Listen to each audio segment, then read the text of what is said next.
We have so many important things to discuss in today's video, including a brand new teaser for the JX1DX1 skin for Noli, a brand new remodel for John Doe, crazy drama regarding one of the moderators for Forsaken, news about the TBB Collab for Forsaken, particularly about the Martyr skin for 1X, news about the Abberant skin for John Doe, and just so many more. There's a lot of important things to talk about in today, and I guarantee that it's going to be worth your time to watch this video until the end. So without wasting any more time, let's get straight into it. First of all, let's talk about the JX1DX1 teaser for Noli. Rakamaru recently tweeted this in Twitter with the captions, "Print, bang, bang, bang, bang goes the farmer's gun." In the tweet, he also attached this image, and it basically features an old vintage computer setup with a red screen in a very dark bedroom.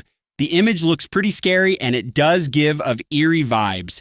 Now, it doesn't take too long until we realize that this has something to do with the JX1DX1 skin for Noli, since the image is related to FaceLul's collab, and that the color scheme of the image matches that of JX1DX1.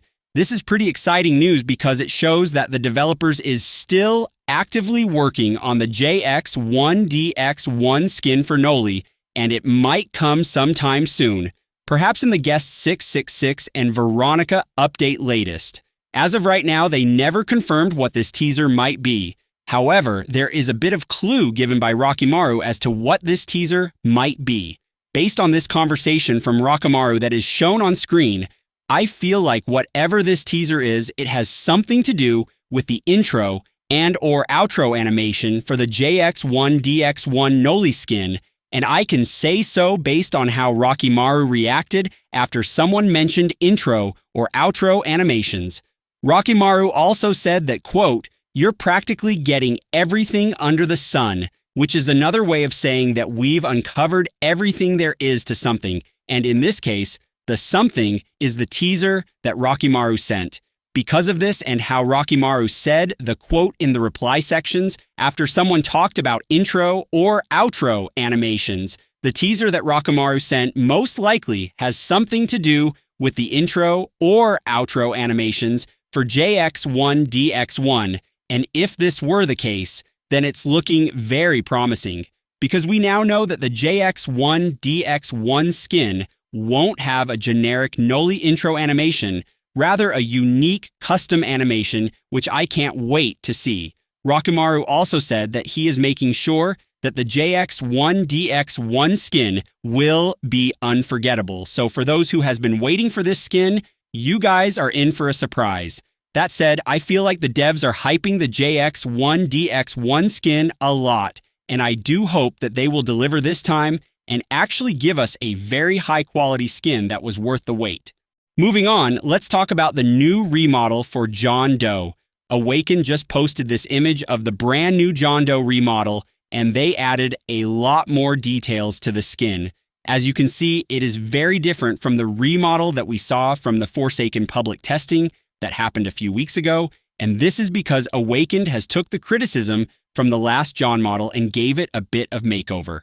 I personally really like the brand new remodel for John Doe, and I do agree that this is a lot better than the previous remodel and is certainly a lot better than the current model that we have in game. But as usual, do let me know your thoughts on this in the comment sections down below.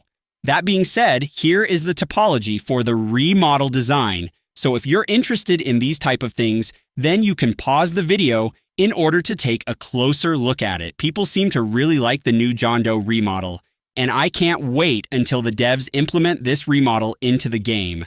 Talking about John Doe, we also have news for one of John Doe's upcoming skins, the Abberant skin. Alex recently said in Twitter that the Abberant skin for John Doe will be getting an upgrade. He was being very vague about this, and we currently don't know what this upgrade is, so it might either be related to its designs, sound effects, or anything along those lines. However, Alex did make a follow-up tweet, and he said that he will be reanimating some of the animations for the Abberant skin, because apparently they look weird.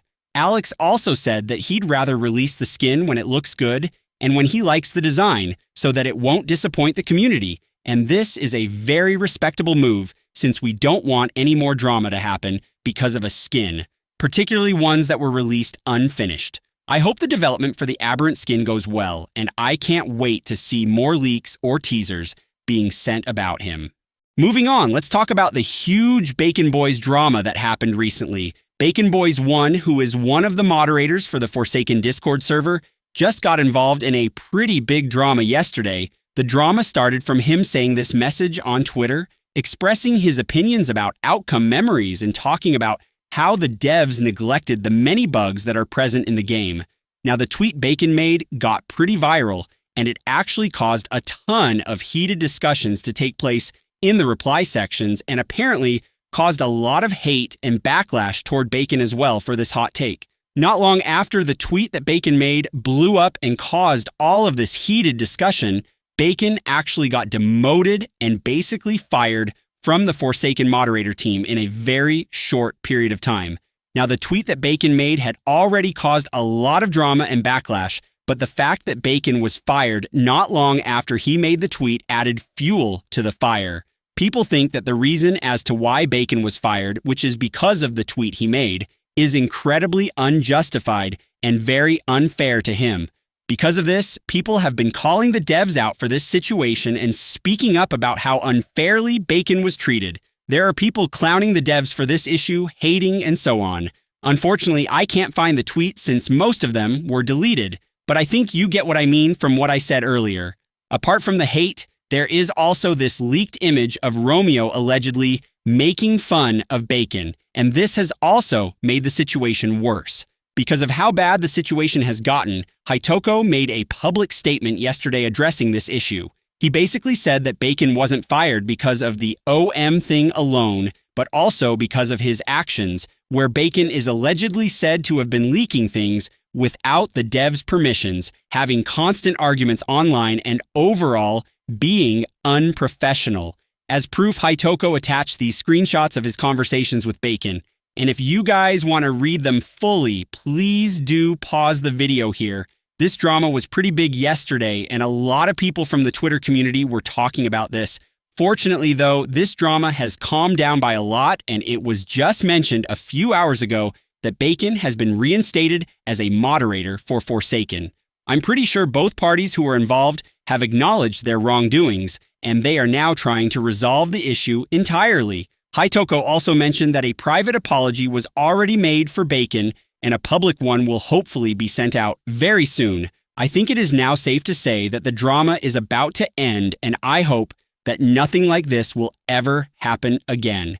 If those of you were on Twitter yesterday and actually saw what happened, then you probably know how viral this situation has gotten, and I'm very glad that it is now about to be resolved fully.